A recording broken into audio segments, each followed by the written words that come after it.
This is page 9 on the Daily Nation. Sharp briefed of IEBC's KIMS tender.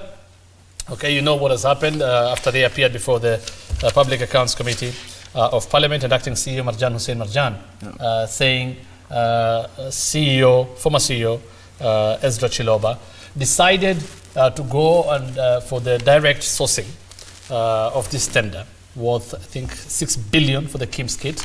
That is for the voter identification and result transmission kits. It was not approved by the plenary. That's what he says, and Chiloba did it alone. Yesterday we saw Chebukati trying again to defend him. My very brief question, just one question I have to all of you about IEBC. I mean, the back and forth about who did what in terms of procuring will be there. CEO Chiloba is already out of the commission. Chebukati said he's forwarding or has already forwarded files to investigative agencies against Chiloba. My question is this: do you all share blame, especially you, Kamkatu, is in Parliament, and you, Senator Wamatangi, who is in the Senate, and I'm assuming you in opposition, you also share the blame. In as far as reforming the commission is concerned, have they been left for far too long? For me, I will excuse myself on matters IEBC. I am a bit conflicted as a person on matters IEBC, so I'll listen to my colleagues on What do you mean you're conflicted? I don't understand. I have a direct interest in IEBC. I mean, what do you mean direct? You have to declare. You're not a commissioner. It is public knowledge. What? Yeah. I'm also struggling with what that is. I mean, my wife is his wife is there. Oh, I'm sorry. Yeah. So I will not talk about IEBC. You want to avoid talking about But you could have expunged her from the defense. I'm assuming you don't want...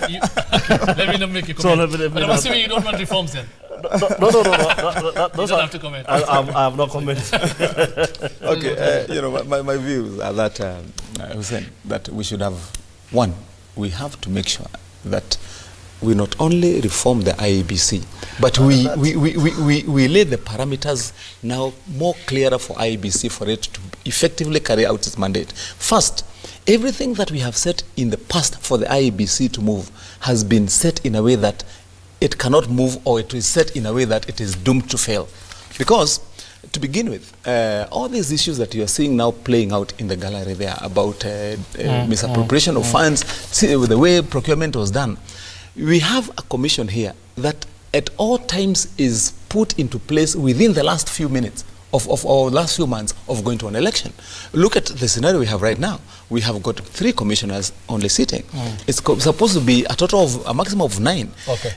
If this process is delayed to the time when we will be having an election, and you say you have commissioners coming to sit 4, 5, 6, 7 months before you have an unprepared lot 2, then even the timing of when it is known that IEBC will have to go and procure ballot papers, they have to procure systems, then it is timed to the last session that this is when they receive the funds they're supposed to receive to go and carry out. So you're telling them that you have been given here a blank check, go and start acquiring and procuring things at breakneck speed, so that you can even give reasons and excuses of urgency. There was no time, there was not, so that you can you can spend all these billions within a few months. So what you're saying is very, very simple.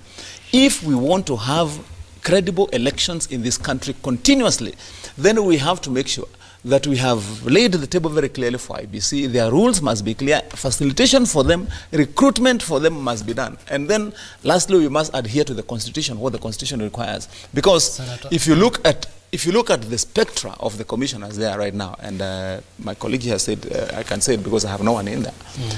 Although I don't know what really stops him, because he also represents Kenyans. Yes. You represent... we have to make sure... Tiati, and you represent Kenyans. We have to make sure that in that commission, that as is required of all other commissions, that the face of Kenya is not only seen, but absolutely known and seen to be represented in that commission. Yeah.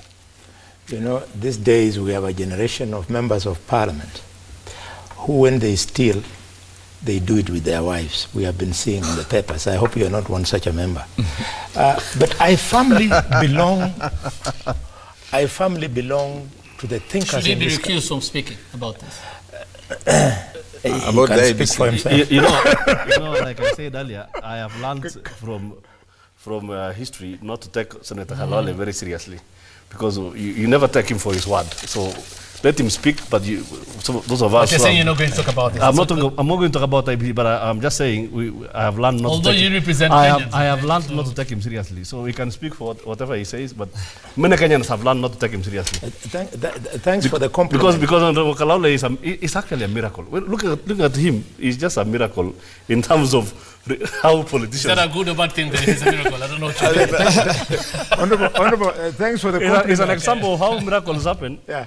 Thanks for the compliment. That, You know, I mean, but good miracle. I mean, can somebody protect me? Give me the mic. Because yesterday's thief is today's angel. Okay, let's talk about Kalaule talk, please. Okay.